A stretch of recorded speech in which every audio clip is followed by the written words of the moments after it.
We here? I think we are live, man.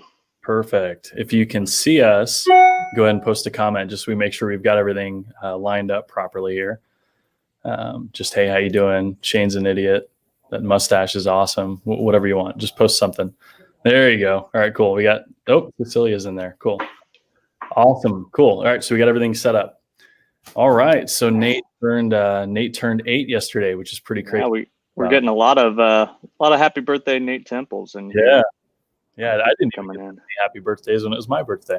Yeah, well, deservingly so. I guess Nate's a lot cooler than me. This is true. Unless I am Nate.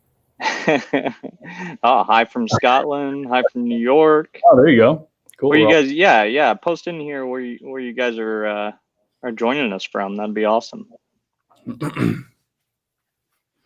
How did you get?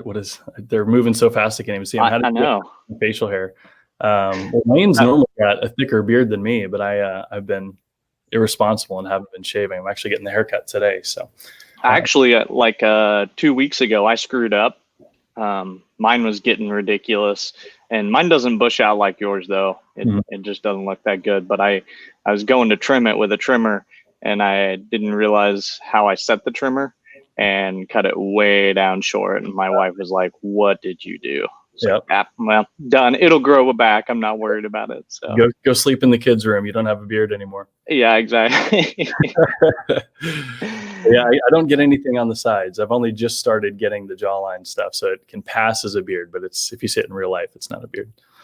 But yeah, so things are crazy. Canada, Wisconsin, Hawaii. Sorry, there's just Arizona, California. And we got Hannibal, Missouri. I saw that somewhere. Chris Belcher. Yeah, Ooh, awesome. I don't know where. I've heard Hannibal, but where is that? Is that by West Plains? Man, there's something with Hannibal too. I don't know exactly. I'm terrible with geography anyways, but there is something with Hannibal. If we see it, go ahead and type it in. You guys are famous for something. I know you are, but I can't remember what it is. Well, I think it's probably famous for him, right? For Chris Belcher. Yes, exactly. Exactly. So we got a ton of people in England. That's awesome. Yeah, UK, England. That's crazy. My sister's potentially moving out there for a little while. Let's see, I think a month or so from now. She's going to be spending some time over there. And I can't remember what city she's going to, but it's outside of London somewhere. So she'll be out there. And I used to live in Wales, so I didn't live in London, but Sweden. Oh, wow. Yeah. That's crazy. Yeah, I used to live in Monmouth, Wales. Hunter said he's coming to us from Sheol. Sheol, yeah. He is. He's already on the next one from that. Hello from Sheol. Yeah. So yeah, things are crazy. 8 years ago, I met, actually it was right around the time I met Lane. I wrote so I started off trying to do, I'll just kind of tell my story a little bit because I know there's a lot of authors in my group and just on Facebook in general that reach out to me asking me questions, and I try to answer most of them, but there's more of you than there is of me. So don't take offense if I don't respond quickly or forget to respond. So just keep bothering me. But Hannibal, it's Mark Twain. There you go. There you go. Should have known that. Yeah, exactly. I was like, man, I know it is something, but Cameron will yell at me for that one. But yeah, so I'll just kind of tell my story a little bit. Some of you might have heard it. I'll kind of condense it, but take the coffee here. But I tried the whole traditional road of publishing where you go to New York.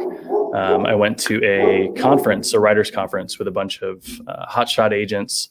And that was actually in Dallas, close to where Hunter is. It was the Dallas-Fort Worth Writers Convention or something. Went there, talked to a bunch of agents. They said my story sounded cool. And so I pitched it to them, and I wrote the story, and I pitched it to them after the fact. And they all said it was cool, but they've already got something that was in the same genre or, whatever, some excuse, some marketing or business excuse. So no one actually shot the story down, which is good. But I decided, why don't I try this self-publishing thing on Kindle and iBooks and Nook and all that. And so I published in 2012, 8 years ago yesterday, and waited to become a millionaire. Did not happen. I think I made, Lane can probably fact check me here, but it was maybe $300 over 3 years, maybe. Yeah, I think you're probably pretty close on it. I think it might have been a little bit more. You had some Oh, that's decent true. months that were uh Closer to 2015. I wrote the sequel, so I got more yeah. sales there. But the first year was like maybe $50 or something. Yeah. And so it was a pretty bad cover. And just I didn't know what I was doing, but I just figured I'd give it a shot. And I thought that if I published it, I'd instantly become a success. Did not happen. And then life got in the way. And I was going to school, getting a finance degree for a real job, getting married, all these kinds of things. And then I met Lane in about 2013. So 6 months or so after I started, because it was in April. I think it was around my birthday. No, it was in October. It was actually, I think it was August 13th, actually. You always remember it better because I was already at the bank. Yeah, now that you say came that, in. I can't remember though, but it was like August something, 2013, that I met Lane at the bank, where I got a big boy job. I got my finance degree. And I'd kind of forgotten about the writing and just figured I wasn't any good, or that I just didn't know how to get in front of the right people. And so after a couple of years of doing that, I realized that my soul was being burned away. Banking was a good job. It wasn't filling up my tank. I wasn't getting a lot of enjoyment out of it personally. And so I decided to start working on the sequel, published that in 2015. That was Blood Debts.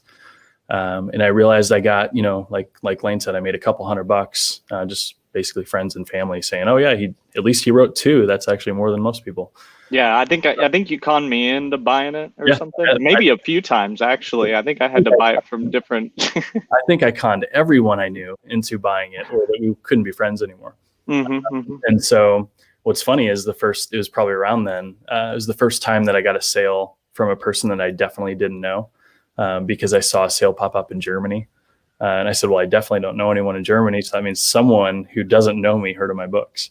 And I just thought that was the coolest thing in the world. And that kind of gave me the confidence to try to figure out how to, make it a real job. And so Lane and I were always talking about different business ideas. We even started a few. Yep. We started a few that did not. We won't mention any of those. We allegedly started a few that didn't go very far. But in 2015, right? I'm getting all my years mixed up now. Was it 2016 that I started the marketing thing? Yeah, it was 2016. So it was January 2016. I said, well, hey, I wrote 2 books. I made more money. So maybe there's something to this. Maybe I just need to learn how to treat it more like a business and get the marketing and websites and all that. All the stuff I didn't know how to do, but I had learned business in school. And I realized that a lot of the brick and mortar lessons that they taught you in school applied to this new online world, that it just a little bit differently if you tweak it. And so I started working on some of that. And I spent about 6 months really just, going over covers and trying to figure out what my genre liked in covers, and what, kind of book description stuff and all the copy. So do you think you hit it with the cover on your first one, your very first cover? I wish I had the picture to pull up. I know Lori. I got that book, so you did make me buy it. I did. Remember that. Purposely did. I made everyone buy it. But the first cover, no, it wasn't horrible, but it wasn't really in genre. And then the second cover was actually really good. I bought that in 2016. It's the red one that you guys see, where it's half of Nate's face. And I think the first 6 or 7 books were like that, for first 8 books maybe, where I used that author, and then it just personal reasons I decided to move on. They did a great job. They do a great job, and we still use them for other books. So, but I wanted to take a different approach and try the whole live actor angle with Callie and Nate and Quinn. And so more cinematic, I guess, more movie poster quality. And so that worked out pretty well. But anyway, in 2016, I kind of revamped everything. And then I scheduled a free novella, fairy tale. I wrote that in July, and over, I think it was 48 hours, I think I wrote 27,000 words, something like that. And then I spent a couple of days editing, and that was it. So it took me less than a week to do that book. And it was just fun. I just cut loose, didn't follow any rules, and just had a good time. So we were still at the first bank, right, at that point in time? Yep. I'm trying to think back and think about you when you first started doing it. I think you were definitely, and I remember you kind of coming in all ragged all the time, and us always being like, hey, let's go to lunch, let's do this, let's go do that, and Shayne being typically shady with us and being like, no, I gotta go do other things, I gotta do that. Well, it turns out what he was doing was going and writing his book every day. Yeah, that's a good point. That's a good point. I forgot to go over that. So as I was working the day job, I started taking all my lunches.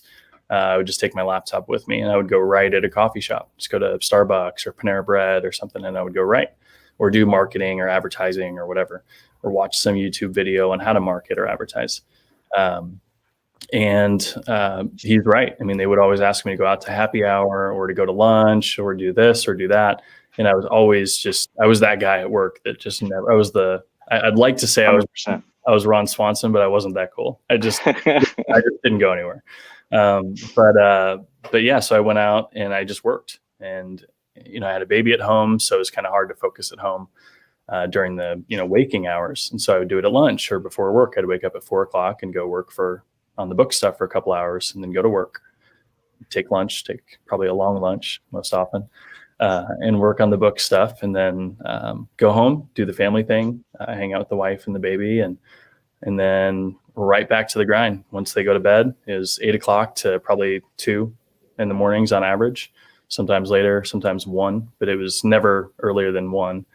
And I would just work. So I got about 4 hours of sleep a night, and I just really wanted to take a stab at the writing thing, and just say, okay, well, at least I can fail hard and then know that I don't have what it takes. But I'm always going to second guess myself if I don't do that. And I was young, so I was, immortal, if you thought you could do anything. So I did it. So I spent, 6 months kind of focusing on the marketing and, just kind of storyboarding where Nate's going to go with his story and side story ideas and novella ideas and all this kind of stuff. And then I launched book 3, and ever since, that was probably in August, I launched the box set and book 3 in the Nate Temple series, the fairy tale novella, the prequel. I did all that within probably 4 weeks. And then for about 12 months, I think it was every 6 to 8 weeks, I was publishing a new book. And that's when things really took off for me. It was in 2016. I ended up making more at my author hobby than I did. It was at least exactly the same or a little bit more in my author job than I did at my real job. And so I stuck around for another 4 months, and we were at a new bank at this time. Both of us we had both hopped ship to a new bank to become actual loan officers. Yeah, I thought I was doing Shayne a favor. Yeah. When I moved over there first, and then convinced them to hire this guy that hardly ever worked because he was writing his books, and so it wasn't more than a year until you were out completely, which was awesome. So yeah, it was on my birthday, April Fool's 2017. Yeah, I forgot about that. Yeah. So I went into this and my dogs are. No, that's fine. Told him on April Fool's Day, which is my birthday, that I was quitting. And he said, "Is this, a joke, obviously?" And I said, "No." And he said, "Is this from that writing thing that you do?" Because he didn't really take it that seriously. He just didn't know. He wasn't a reader himself. And so it was kind of funny that he just didn't believe me at first. And then I walked away from my job actually March 31st. So that I think my first day off was my birthday, I believe, 2017. And so that kind of showed everybody that my hobby was a little bit more than a hobby, and that maybe when I was declining all those happy hours and stuff like that, I'd actually been investing my time pretty well. So ever since then, it's just kind of blown up. I wrote a lot more books, spun off to different series. The creative side of me just never knows when to stop and when to take a break. And then I started realizing that I'm going to work myself into an early grave if I don't, start working with other authors and teaming up with Cameron. And I think it was 2018 that we had our first Friendsgiving too. Yeah. So the year that I retired, is to do this full time. I got nominated for Best Fantasy Book of the Year at DragonCon, right beside, I think Jim Butcher was nominated. He was either nominated 2017 or 2018, but it was Jim Butcher. There was, I think, Stephen Sanderson. Yep, Brandon Sanderson, just all the heroes that, I had read as a kid and followed their careers and just kind of, loved their stuff. And there I was nominated beside them. So it was really humbling, really cool. And then just to walk in there and they're all asking, what publishing house do you have? What's your literary? And I said, well, it's just me. I'm I'm all three, I guess. And they just didn't believe it. And so I think I had the second year I got nominated for the best fantasy book. I went there, and I had timed it purposely that I think it was it Legend? No, it was, the first year was that would have been before that, and I think it was maybe even like Warhammer. Well, Warhammer I think was the first year, and then 2018 it was probably. Yeah, I don't know. I don't remember because that was the first one that I went with you. Yeah, that was actually the very first week that I actually started full time working with you, because before then, I'd be building spreadsheets or something for you, or doing little things on the side for you while I was still working at the bank. We won't tell them that, stealing hours from the bank to work for you in your spare time. Yeah, in my spare time. But yeah, so I stole Lane from the bank that year, the second year that I got nominated. So they really love us because first you left, and then I left like a year later, and they're not too big of fans of us. I say that jokingly. I think we're pretty good with all of them, but yeah. So I was the guy that shut down the bank in a way. But yeah. So then 2018, I think they're still doing okay without us. They're doing fine. They don't need us. But I timed it so that I had a book release that weekend at Dragon Con that day, I believe. And so I think it hit number 12 or 15 in the world on launch day. And so when they were like, "Oh, you're self-published. Oh, you're just a poser. You're not really an author." And then I showed them the rank on Amazon with my phone, and it was, beating all of their books. So that was, I'm very petty. I know how to be petty. So, but Lori, so Lori's already fact checking us. So Lori says Warhammer was 2017. So that was when we first met her, actually. You did. I wasn't even. I wasn't there that year, but yeah, you did. Yep. And then she came up with the idea then to let's do a Friendsgiving. So that's where that was born, is that weekend at that convention, that conference. She came up with the idea for our own conference. So you guys need to thank her for that. And hopefully all this COVID crap goes away so that we can have another one. So next year, and maybe even international. We'll see. I know the world's kind of crazy right now. So we had a lot of cool things planned that we just couldn't really do anything about it. So, so let's see, that brings us up to, that brings us up pretty current. So, it's been a wild ride. It's crazy to think that was 8 years ago, that I published Obsidian Sun. I'm still not a better writer. I'm probably worse. No, I've learned a lot. When I reread some of those first books, there was a ton of mistakes that just make me cringe, and I had to go back through and fix them eventually. But it's been a lot of fun. It's been a lot of fun, kind of being my own boss and just figuring out all these new things. All the marketing, the advertising, the websites, and trying to juggle that with the actual writing side. So, and trying to do it where I'm not up 20 hours a day. That's the hard part. And that's where Lane helps. So, and who knows? Now you only have to be up 19. Yeah, now it's like 22 hours. So I have to work harder.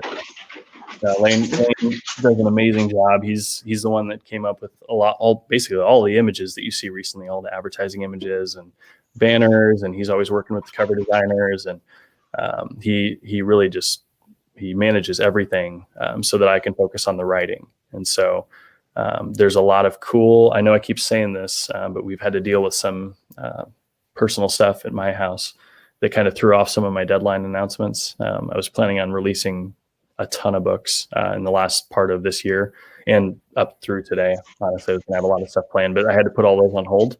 So I'm glad I didn't announce those, because it would have been a nightmare. But there are going to be, I'm working on some last details with the editor. I can tell you right now, I'm working on Halo Breaker, which is Callie's next book. And it's kind of a continuation. I know I told you guys last time when Trinity came out that it's basically a 3-book kind of mini arc.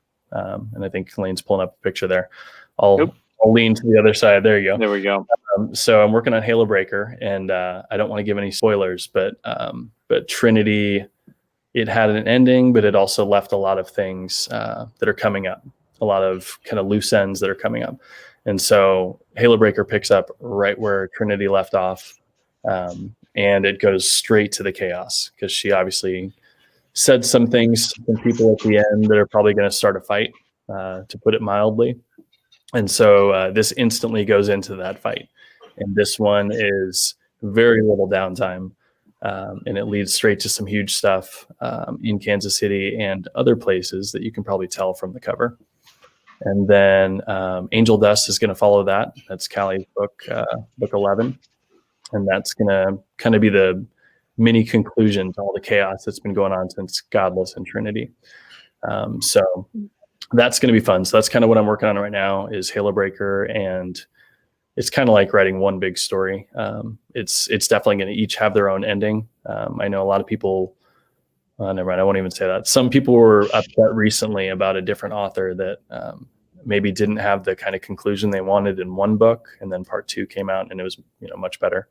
I'm not going to try and do that. I'm going to try and make sure that each book stands alone, so that you don't feel like there's a cliffhanger literally at the end of the book.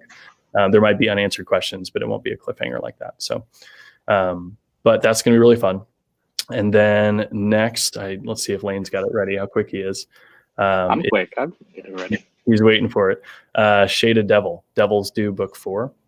That one is going to be really cool. The reason I'm not doing that immediately is, again, some of the personal stuff. I was going to try and squeeze that in before Callie, but some of the personal stuff caused me to kind of back completely away from writing.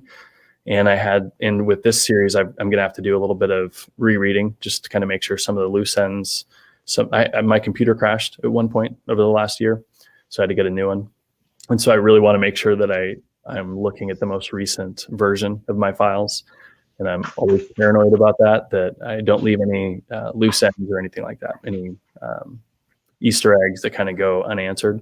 And so if you've read Shaded Devil, there's a lot of big kind of Easter eggs and just foreshadowing that goes on in the first 3 books.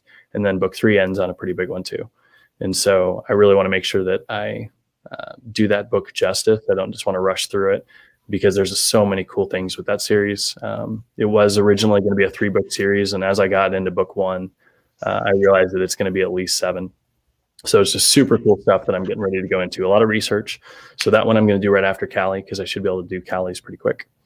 But I'm really excited to get back into Soren's world, because there's some insane stuff coming in book 4. And then I've got the designer working on book 5, 6, 7 from that. So she's going to try and knock out a bunch of those covers so that I can put those on the schedule for 2021. And I'm going to try and Lane and I are working on organization just as as Argento gets bigger. Sorry, and I just have to laugh. We are 2 people that always kept things in our heads on organization wise. So for I guess it's been almost 2.5 years now. We've continued down that track of trying to keep things in our heads and keep things moving. And now we're getting to the point where, we're adding other authors like Hunter and Cameron. They're going to have their own series and all these different things. And we're starting to realize, like, okay, we're actually a little bit bigger than just keeping everything in our head anymore. So now 2 people that have never been organized in their lives are trying to get organized. So probably our organization techniques are just going to be just as bad, but we'll figure it out. We'll get through it. We've been muddying through it for a while and doing pretty good. But no, there's another thing too, is there's just a lot of kind of big side projects that have popped up, like opportunities that are going to help not just me as an author or Argento authors, but just readers in general. There's some pretty cool business opportunities that have come across my path. And so those kind of things have taken up more time, but it's worth it, because they're services that are going to be able to come out to the readers and give them some pretty cool tools to find new books and stuff like that. And so kind of big picture stuff for just readers in general. So I hate taking a step back from writing, but at the same time, it's for ultimately the reader's benefit. So there's some really cool things coming that are going to benefit readers in general, but also obviously our authors and me. And so I'm working on that. And then there's obviously other discussions with Templeverse stuff that I can't really talk about that are going pretty well. Some cool conversations with audiobooks and just different adaptations, if I can say the word, different adaptations of the writing process of the Templeverse series, Shaded Devil, some new projects. And so yeah, we're getting ready to release book 5 in German. Yep. And so those those will continue to come out. I know that probably doesn't affect a lot of people in here, but it's something that we've been working on and that has been going really well and kind of growing the readership. So it's cool. Yeah, there's some crazy cool stuff. So we've obviously got new authors, and we'll be doing a lot of probably live videos, honestly, with them. We have some cool marketing stuff that Lane and I were talking about. Was it Tuesday? I think it was Wednesday. Mm-hmm. We sat down for most of the day, just kind of going over a bunch of cool stuff. So that we've been doing a ton of stuff. It just hasn't necessarily been in the writing aspect. So I'm getting right back into that, and already have gotten back into that. And it feels so much better to be behind a keyboard. That's my favorite part of the job, interacting with you guys and just writing, because that's my favorite part. So we've got one of the old bankers that we used to work with is in there. Hey, yeah, Tyler.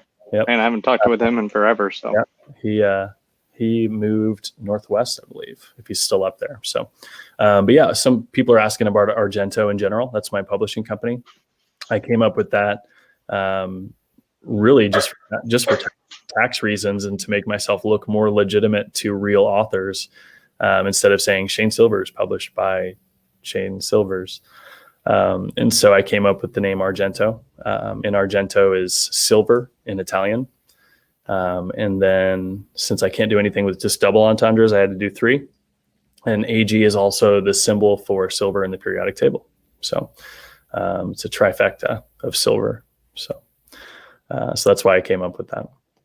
But I guess we can talk about some of the new stuff that I've got going on too outside. Oh, sorry. The most important part, Nate Temple 15.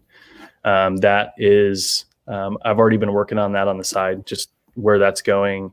And I actually outlined it on Sunday last week, so 5 days ago. I outlined that, and so I'm twitching to get back into Nate, because Nate is the easiest one for me to write. I can do that in my sleep. But I don't want to get so far ahead with Nate that Callie and Quinn don't get their build up as well, going into the big Omega War that's part of the whole universe. So I got to kind of slow my roll on Nate. I don't want to, but I have to, just to make sure the whole universe works well. But I am working on that, and we are talking to the cover designer next week. I haven't told him that, but he might be watching. Talking to him next week is on my calendar to get him working on that.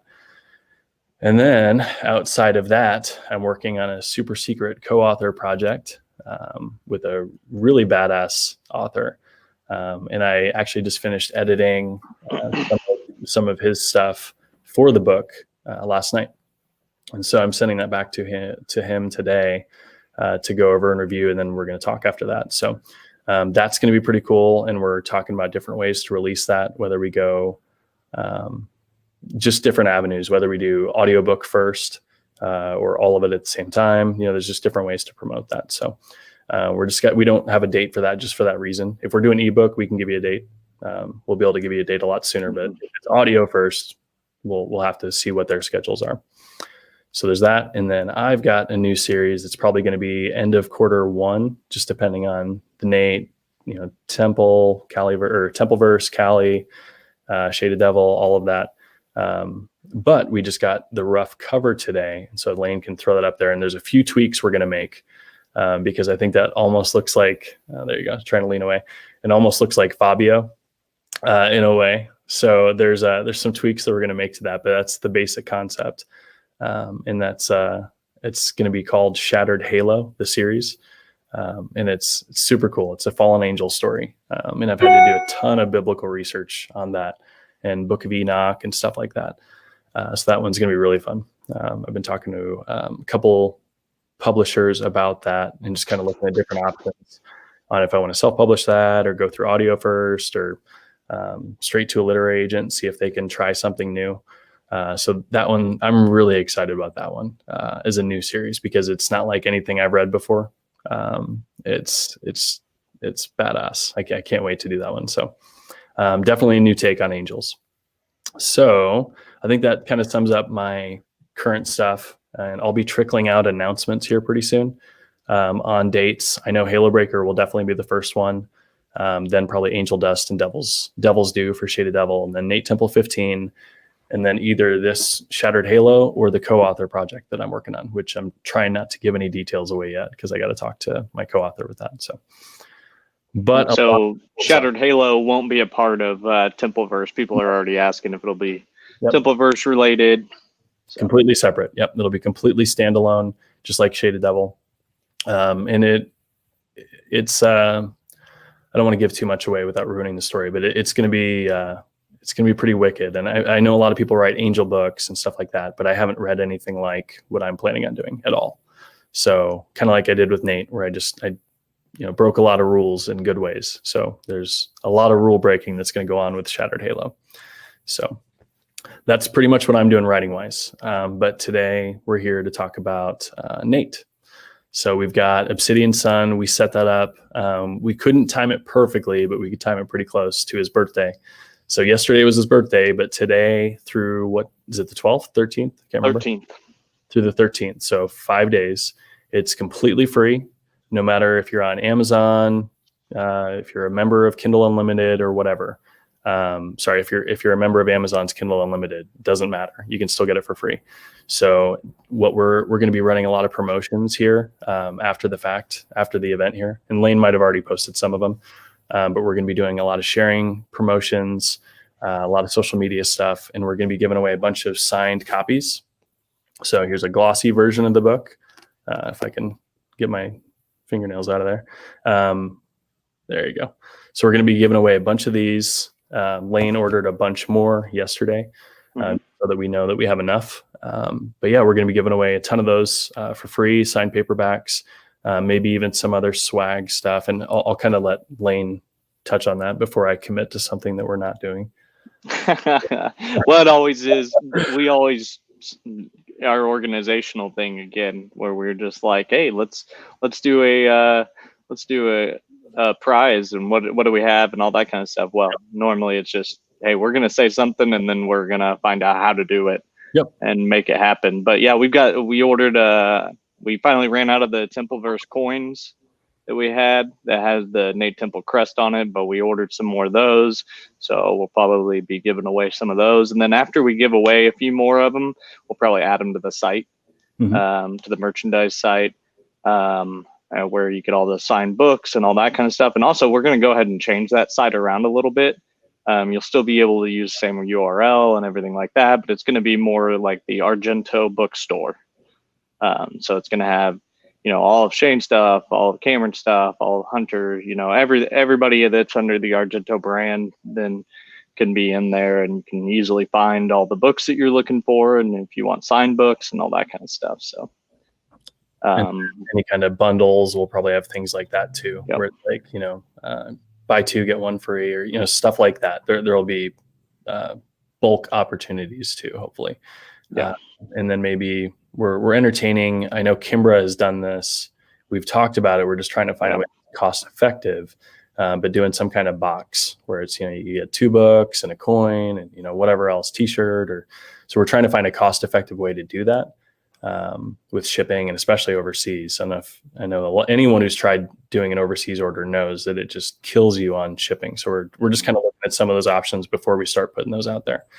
But then the other store is where we'll have all the fun swag, stickers, the Hunter Blaine beanies, and we're working on a bunch of stuff for Temple and Callie, because Callie doesn't have enough stuff on there. Quinn doesn't have enough stuff on there. Soren.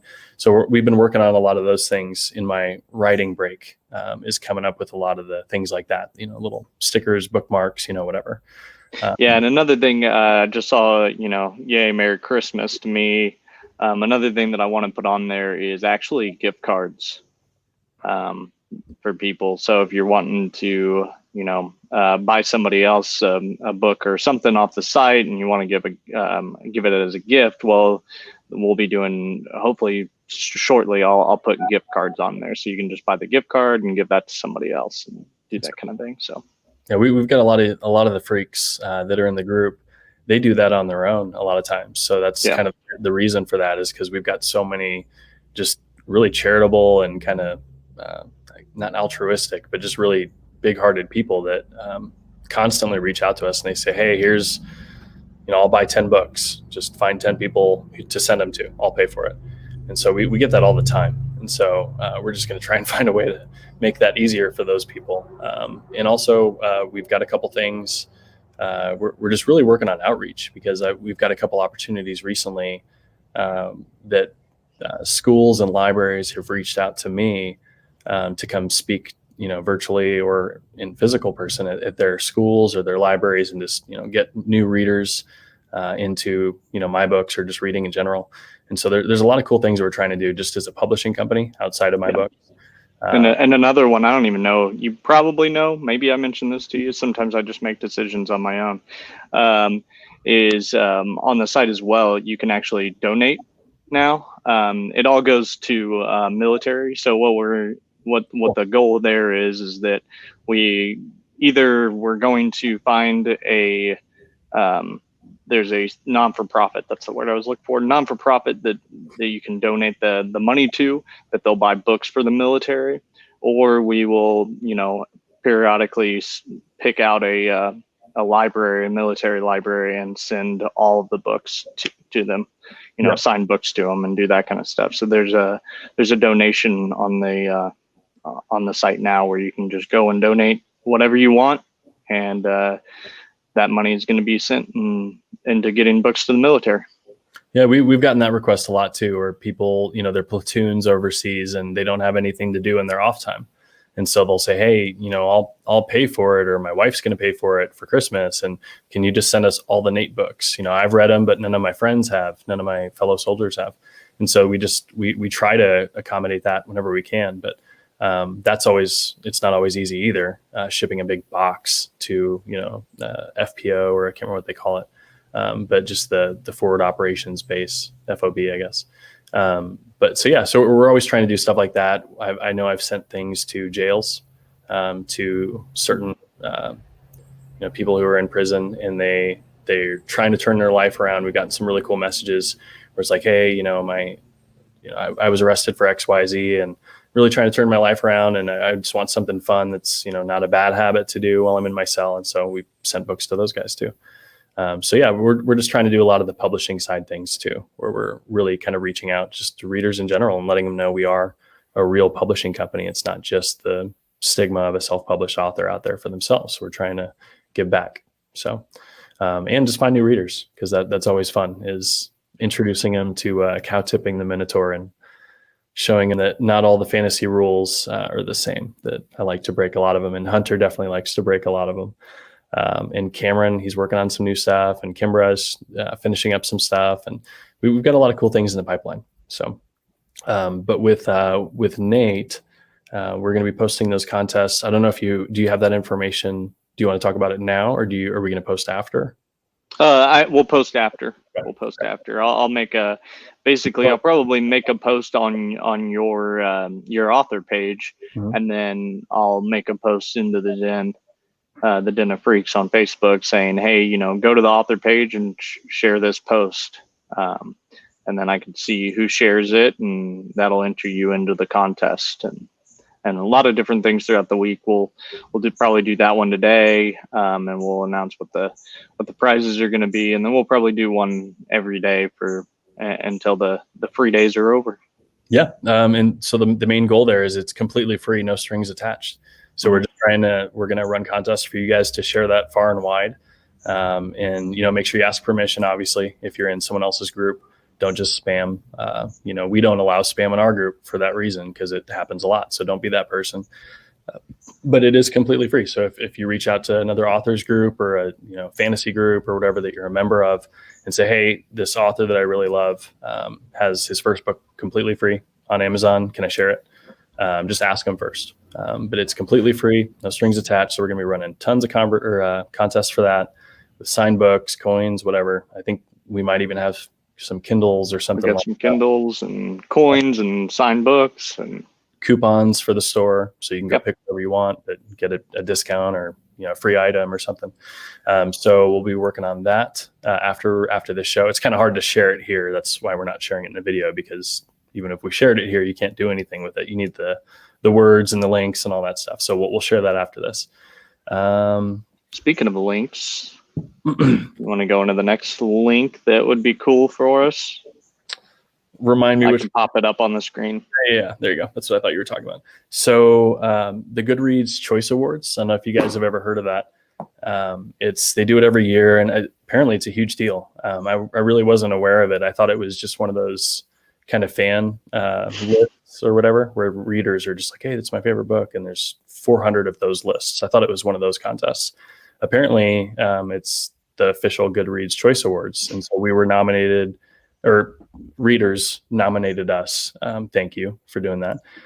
So if you go in there, we posted the link here. I posted it a couple times in the group. We'll probably pin it to the top of the page, or one of the top posts in the page. We'll pin it there. But if you can go there, vote for your favorite authors. You'll see Kimbra, you'll see Hunter, you'll see Cameron, you'll see me. The only rules are, and I think it's closed to submissions anyway, but it has to be published between October 1st, 2019 and October 1st, 2020.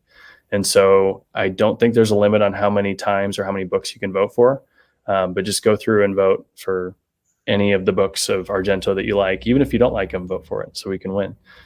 Because what's cool about that is apparently agents and other industries reach out to the winners of this contest, and a lot of times talk to them about big projects. So there's always networking opportunities for Argento in general, where we can start talking to some of these people who have connections that we don't, for different graphic novels or whatever it is. So a lot of cool benefits to that, and I would just love to win because we're self-published, and I would love to beat everybody out there. So very competitive. So free to do. You just go through there. I think there's a couple different rounds of voting. We've already gone through the first round. The rules are on the page, so if you just click on that link, it'll show you the rules and the categories and all that stuff.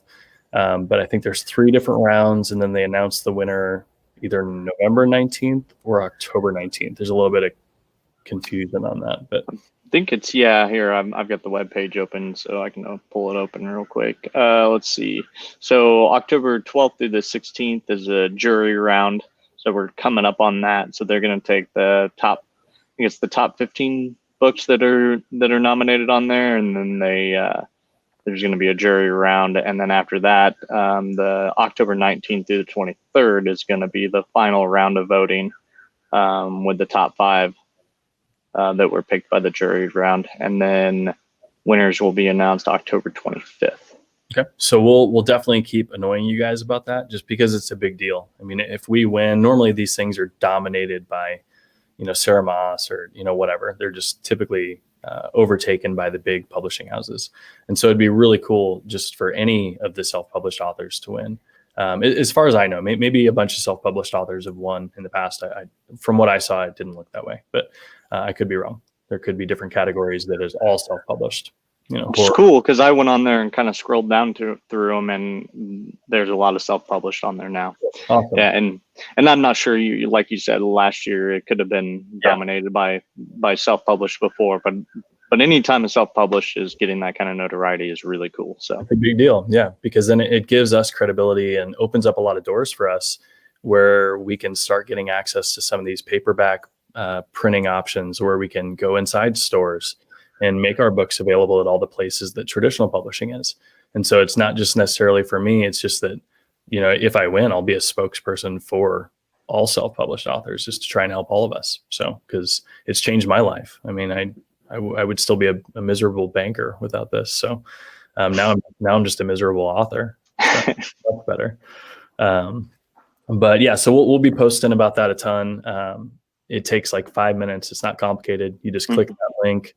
And I think there's 50, maybe even 100 books in there. You just slowly scroll, and you can vote for any books you like. So please do that. It just takes a couple minutes. Nothing complicated.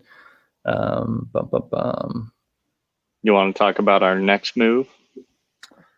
Oh yeah, you can. I've been talking nonstop. You can talk about it if you want. Oh, that's all right. I'm always the person that just likes to be in the background anyways. I don't even really like to have my face on here. So there you go.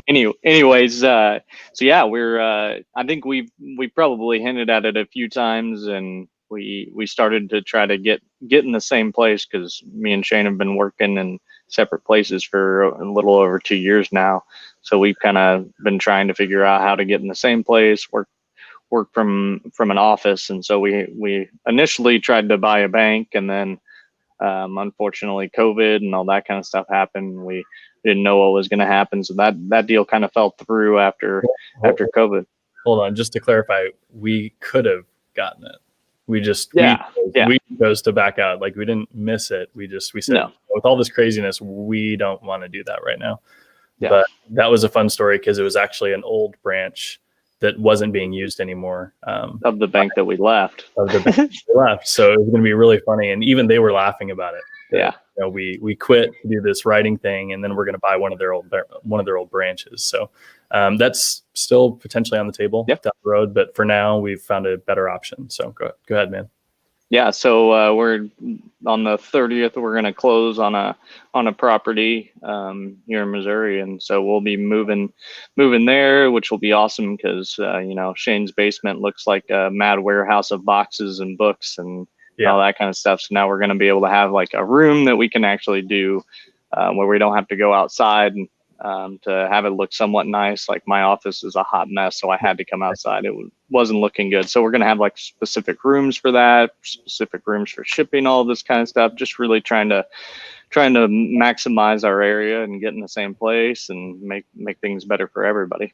Yep. And we're gonna take a stab at making a quasi studio for these events. So where we can actually have like a cool looking spot to do our Facebook Lives, interviews with other authors, just a whole bunch of stuff. Maybe a Q&A on being an author where, other authors can ask me questions or ask Hunter questions, or Kimbra or Cameron. And so there's a lot of things out there that we're entertaining that we could do on YouTube, and just, short, quick videos where we answer certain questions or certain topics, and just kind of have some fun with it. So we'll see. But writing comes first. But we got a lot of cool stuff that we're going to be, and if we're working in the same building, it's going to be a lot easier to manage some of these other business aspect things.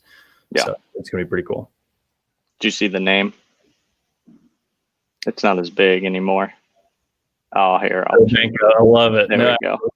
No, I didn't think that, but that's actually a really good one. Lane, you had a couple. We were going to call it the Vault.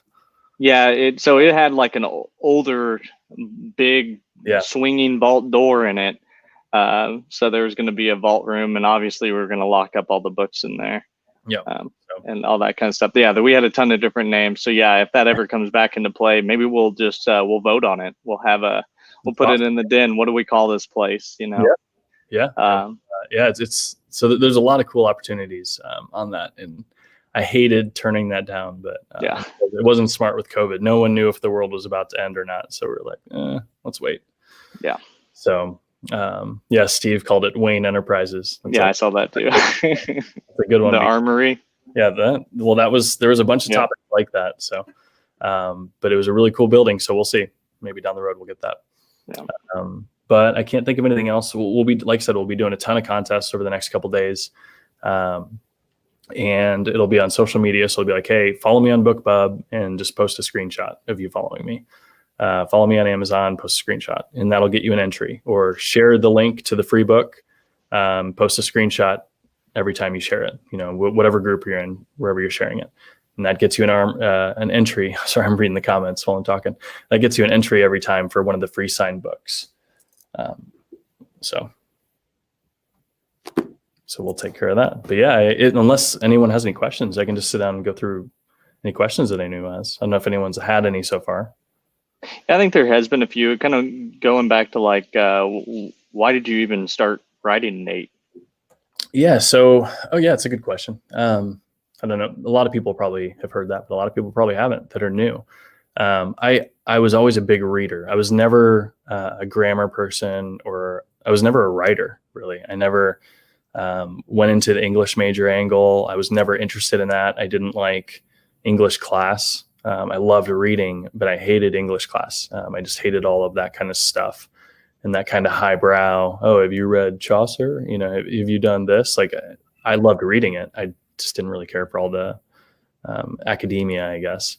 And so when it came to what I enjoyed to read, it was, as a kid, I would always read fantasy. But even before that, I would read Calvin and Hobbes. And that was my introduction to reading, because I read every single thing by Bill Watterson that he did with Calvin and Hobbes. And I just loved it. It was so cool. It really helped my imagination kind of blow up. And then I moved on to fantasy. And after, let me back up, with Calvin and Hobbes, before fantasy, I got into mythology. And so I was always reading about Greek mythology, Norse mythology, really every kind of mythology, Egyptian. I would just study any of it because it was really the first fantasy out there, as long as you're not following it religiously.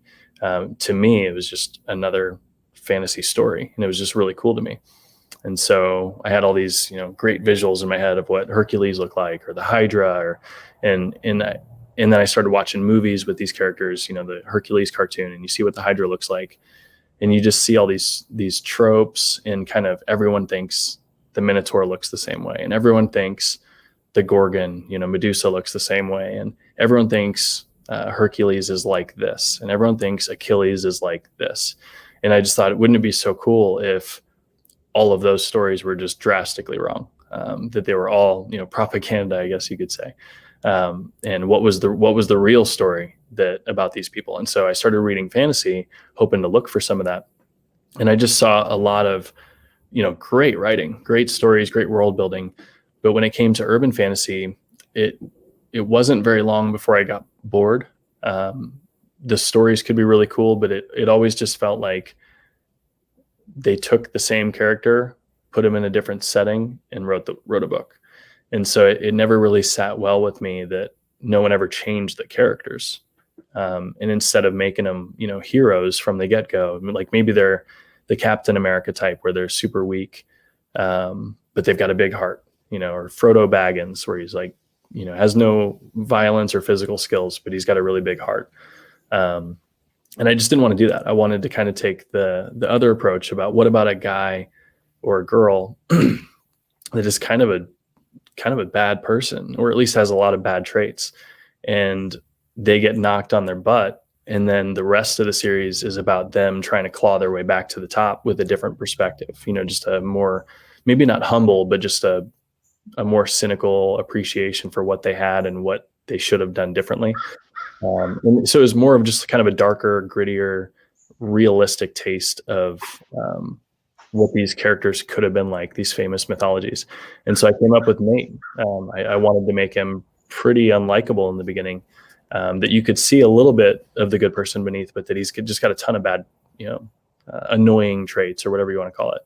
And then book 2 is all about knocking him on his ass and taking everything away from him. And then book 3 starts kind of climbing his way back up and realizing, okay, I'm still an asshole, but I need to be better here, here, and here. Or some of that can be good traits that can help me get through X, Y, and Z.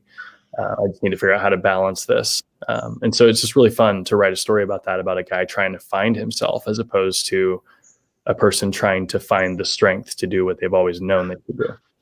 So I just thought it was a unique way to portray a story that is just more fun that way too. There's a lot more relatability too, because none of us, at least I've never met anybody that is just so confident that they're the Frodo Baggins type. They're so good. You don't normally meet people like that. You normally meet people that are pretty flawed and they're trying to do better. And so I thought, well, that's way more relatable for readers. So let me try a story like that. And that's where Nate came in.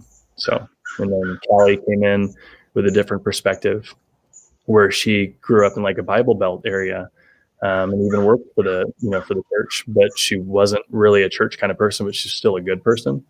And so just kind of putting people in situations that they've got good and bad. And I just think that's a real fun dichotomy to show in characters.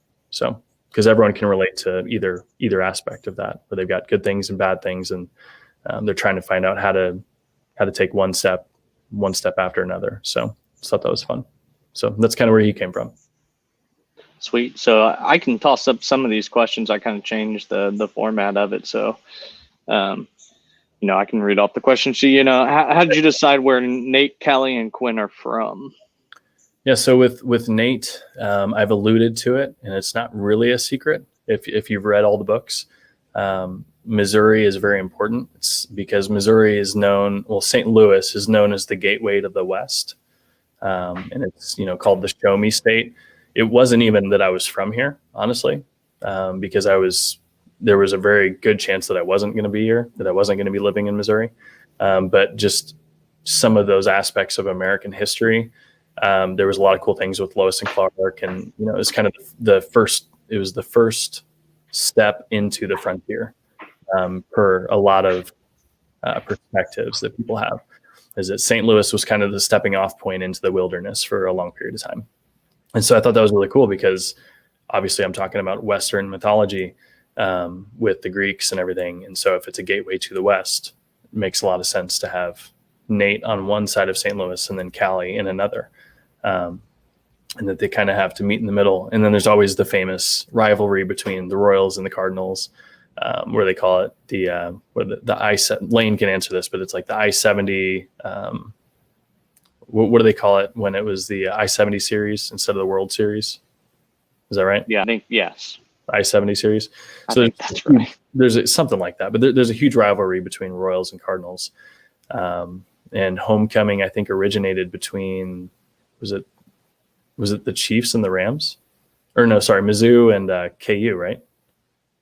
Homecoming? I don't. Yeah. Oh, you're talking. Yeah, probably. Yeah. So like the whole homecoming tradition, I believe, started at Mizzou, where they didn't have a stadium, and so they had to go to Kansas City, and KU would meet them, and they would go to Kansas City too. And so when you know more about it than I do at this point, I've not heard that. So it's the only sports fact I know, but which is funny. So I just thought, homecoming, gateway to the West, like there's just a lot of cool parallels that I can use there. And then I realized that there's not really a third city in Missouri that's very cool, and so I needed somewhere else. And Cameron had the idea for the whole Fae side of the Templeverse, where he's really jumping into the Fae side with Quinn. And we thought Boston was just a really cool spot. At the time, it didn't seem like there was a whole lot of stories written in Boston in the urban fantasy realm anyway. I think there's quite a few now. But we didn't want to do New York or Chicago for obvious reasons. And there was just a lot of big cities that were off the table. And so we thought Boston would be pretty cool because, they've got ties to obviously Boston Celtics, Leprechauns, a lot of Fae, a lot of Irish roots. We just thought that was a pretty cool connection. So we're bringing all that together, and it's going to be really fun to bring all that together. And so that's kind of how I came up with that. Cool. I think most of the questions there would be a lot of spoilers and stuff. And so I do remember seeing one earlier that was basically asking, do you write your characters specifically on someone? Like, did you have somebody in mind when you did that? Well, I guess that's twofold. So, two different questions. Yeah, one is very pointed, and the one was a bit more generalized. So I won't point out any names, but there are certain characters that done me wrong in the real world, and so they became immortalized through my books. Maybe even similar or the same names. But when it comes to main characters, I'm always watching. So one of the most fun parts of my job was actually when I wasn't doing this full time, because I would go to a coffee shop and I would just be surrounded by people having whatever conversation they're having. And they're always just so bizarre and out of nowhere, because you come in with no context and they're talking about rocket ships or just something crazy. And you just see the most interesting people at coffee shops, businessmen to hipsters to whatever. And so I was always getting this just overload of just interesting people. And so I was always taking notes between writing of like, oh, that's cool. That he's bald and he's got a curly mustache and like he's really soft spoken or just whatever, just really random kind of dichotomies in the character, in the person that I could roll into a character. And so that was always really fun. So I always try to find interesting ways to twist all my characters instead of just making them, this guy's a werewolf and he's like every other werewolf. I try to make them just a little bit unique or funny or way too serious or whatever, and make fun of tropes and then capitalize on tropes in some instances and pit people against each other. And so I'm always just trying to create chaos between my characters. And so I got a lot of material from working in coffee shops. So do you ever handwrite like down notes, or do you do everything on the laptop? No, I handwrite a lot. I've got pages and pages and pages and journals of just story outlines and all sorts of stuff. So are we going to auction those off when the series is done? Yeah, probably. I was actually thinking about that because I've got some pretty cool journals that are just full of like original Obsidian Sun uh, drawings, sketches, storylines, murder boards, all that kind of stuff. There's a lot of cool things that I've got that I can't share yet because they have spoilers in them. But yeah, I would definitely be up for that. Making some kind of compendium of just it would almost look like Da Vinci's journal, just a bunch of coffee stains and ink splotches and all my little sketches and random crazy notes and that would be really cool. I could definitely do that, but we gotta wait till the Temple verse is done. So yeah. Let's see. Most of them, last few have just been me talking, so we don't have too many questions coming in that are very pointed of like, hey, is this or that? So Robert Hargan asked a good one as an author. So he said, do you plan it all out or do you let yourself be surprised? Sorry, should have told you. You're good. It just came on mine, so I think yours are a little faster than mine. Yeah, they disappear quick too because they keep getting buried. So yeah. Before I answer Robert's, because that's a really good question, Eric's got a real quick one. Eric Anderson, he asked about cameo contests. There's currently Lori Davis has a cameo coming up in the next Nate Temple book. And then we are going to be running contests for more cameos now that I've caught up. I was waiting to do that contest until I finished some of the actual cameos that I'd promised. Yes, we will be doing cameo contests for future stuff. So Robert Hargan, do you plan it all out or do you let yourself be surprised? I've tried both. I've tried writing it all out. And then once I get 2 chapters in, Nate just takes over and does something totally insane and takes it in a much better place or to the same destination, but just in a much more fun and crazy way. And then Callie will do the opposite where she'll take it in a much more meticulous or just diabolical way. And so whenever I try to really outline something, it doesn't typically work. And so what works best for me is coming up with kind of mile markers. And so I'll come up with, here's the inciting event, right? The intro conflict or the intro scene that's just funny or crazy or whatever. And then I'll have maybe 3 kind of minor conflicts that'll kind of lead towards a big conflict in the middle. And then there will be a second major conflict, which is like a big battle. So you get to the first big battle and you think that's it. That's the main thing. And then something else happens and you realize that, oh crap, that was not a win. They didn't finish the book yet. Kind of like with Trinity. You came to a certain point in the book and you're like, okay, now it's just wrap up. Now it's just, wrapping up loose ends. And then I smacked you upside the head with something else. And there's a very specific reason for doing that you'll find out with, the next couple books. And that's kind of what I was getting at. It's like a trilogy. So what I typically do is I let the characters drive. I just tell them where we need to go. And so I don't give them a GPS route. I just say, we need to get there by this point.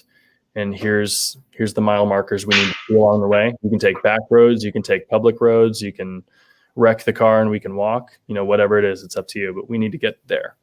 And that's pretty much it.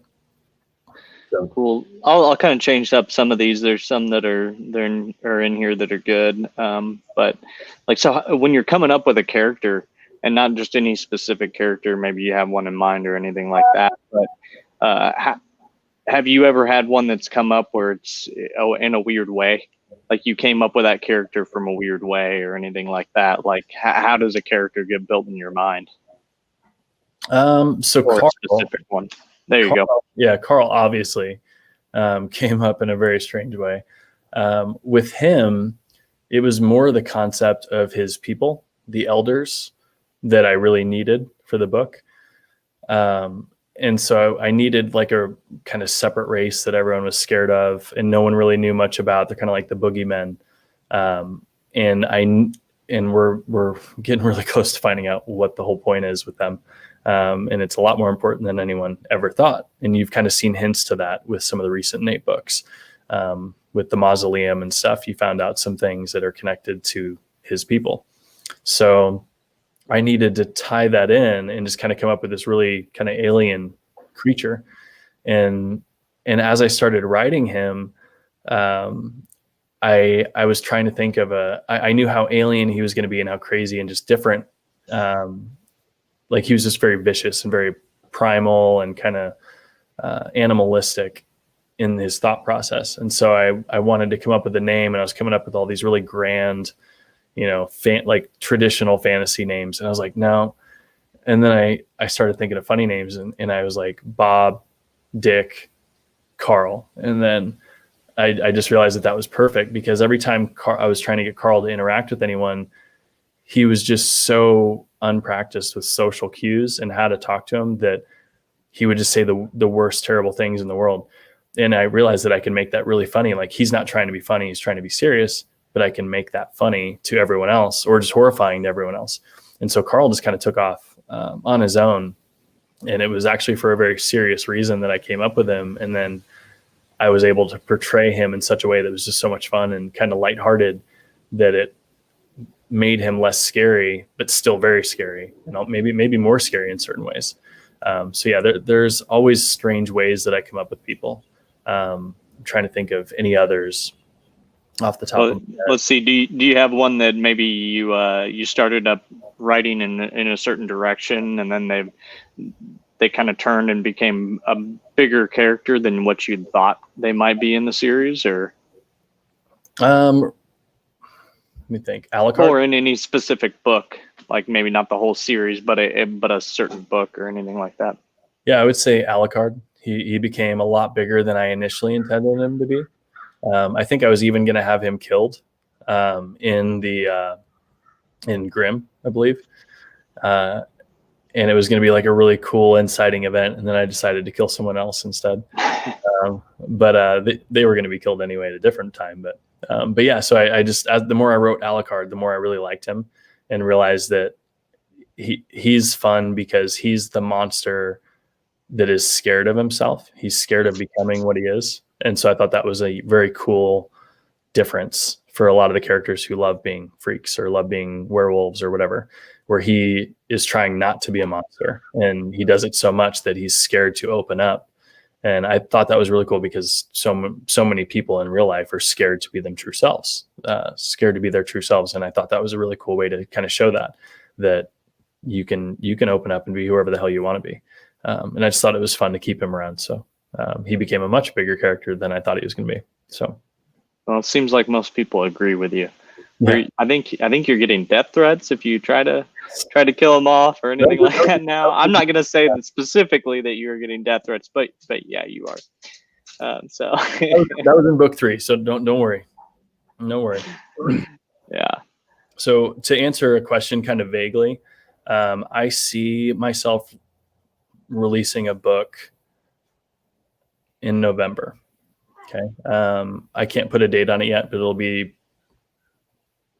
either end of November or 1st of December. And that's just, I've got to negotiate with one of the other authors that's working on a project.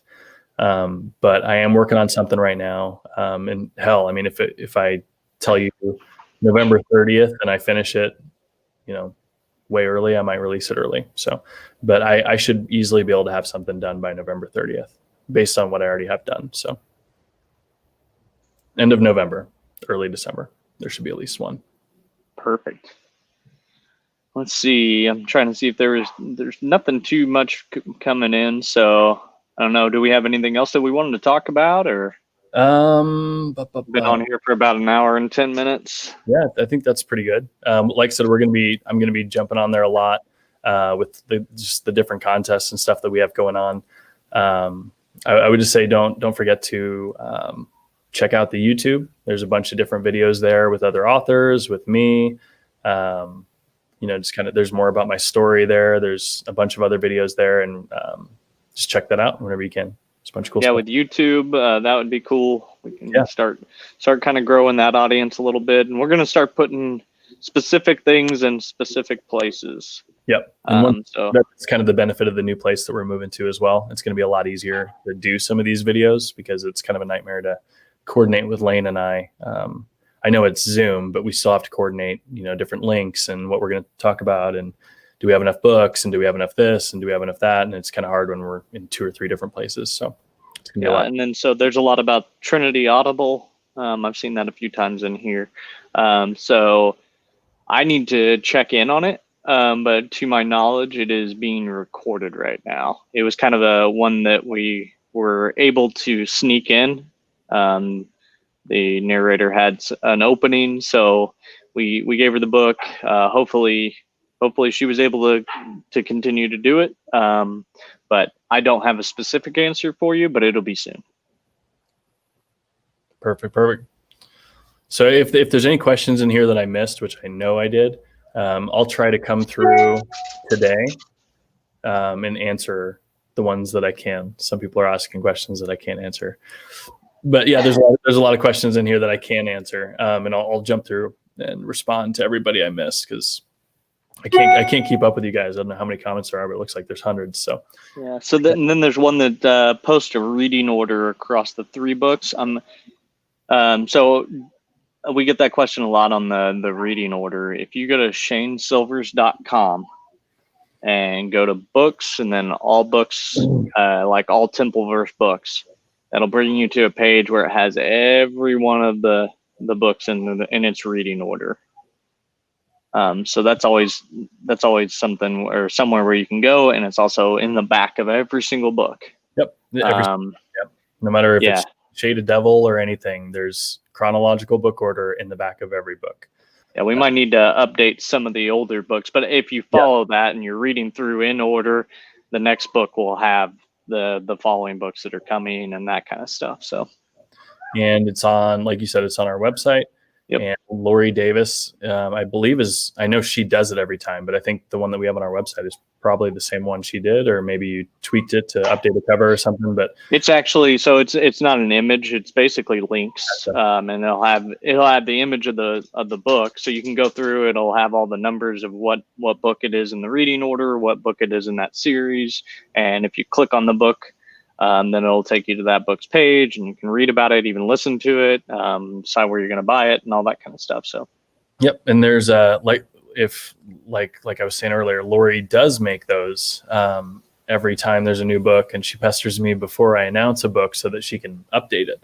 So she's got a book in the albums. I think it's on both my Facebook page and my group, the Den of Freaks. There's a kind of a big picture that's got all of them in order. So, or you can just ask Lori, but it's posted all over the place in there. So we'll make sure that it's front and center so you guys can't miss it. Yeah, and we also have the Argento Publishing website that we just kind of released. So it's got some good information on it as well.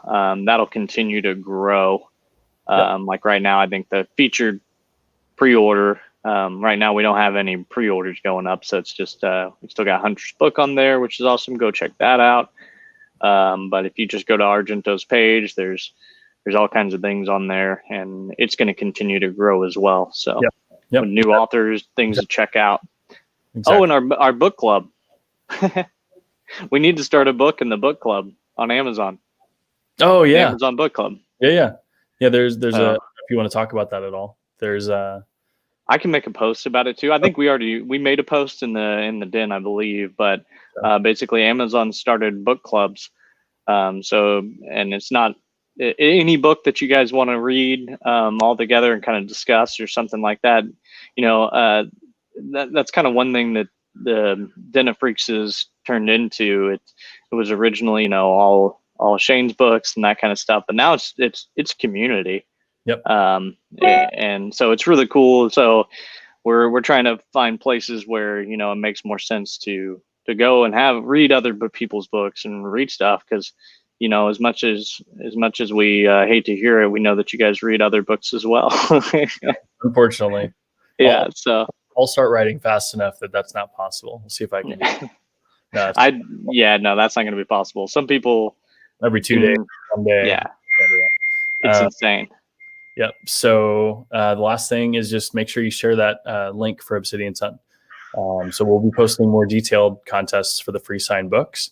But one of the biggest one is going to be sharing that link. And so we'll post something here in a little bit with the exact link and, whatever words we're going to use for you to share, and just post it wherever you are, Twitter, Instagram, whatever. And we'll probably have some images or something that you can do on some of those more visual sites like Instagram. So we'll post that, and then we'll pick entries from that for the free signed books or whatever the other stuff is, Kindles, coins, whatever. Absolutely. All right. Well, it was great chatting with you guys. All right. Hope you guys enjoyed it. Yeah, it's been a blast. All right, you guys have fun. Thanks for having me. We'll see you. All right, bye.